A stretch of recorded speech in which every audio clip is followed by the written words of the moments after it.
Вот мы сделали боковой проход. Вот мы заходим сюда.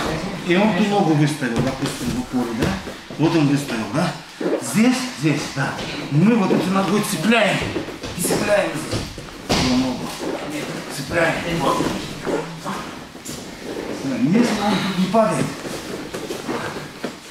это один из вариантов. Конечно, большинство вариантов, вот, мы убиваемся сюда, и мы ногу вытягиваем сюда на лавочку. И здесь дальше работаем. Здесь мы можем и здесь взять его, вот, вывернуть к себе, здесь взять. И можем. То есть вариантов здесь тоже несколько. Но один из вариантов на боковом, когда он ногу тут выставит, ногу выставит, я просто беру балчик, разделись на меня. Вот. Вот. Вот. Здесь.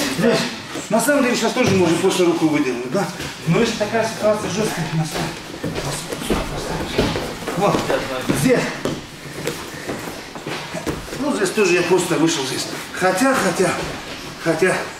не просто так. Если эта рука у нас здесь есть, и эту ногу мы зацепили, мы и здесь перевернуть. Мы и здесь можем его перевернуть. На самом деле, вот, допустим, в парке мы показали обманное движение, и он ногу также выставил. Вот мы показали обманное движение. Вот он ногу также выставил. Раз отсюда заправили, перекинули стрелу сюда, руку забрали, его сюда, и его тоже переворачивали. Все.